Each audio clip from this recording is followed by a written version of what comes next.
Hello friends, good day. Mactan National High School. Paghuman gyud sa ato ang SPT project na concrete tables and chairs, duha ni ka sets, ato na yung gipaplastada sa atong mga saligando.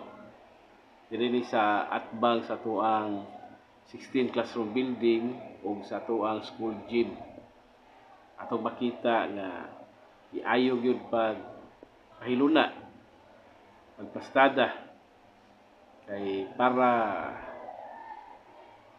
matarong pod, malipay ng atong mga kabataan nga panahon sa ilang vacant periods o recess time, naa sila'y kalingkuran.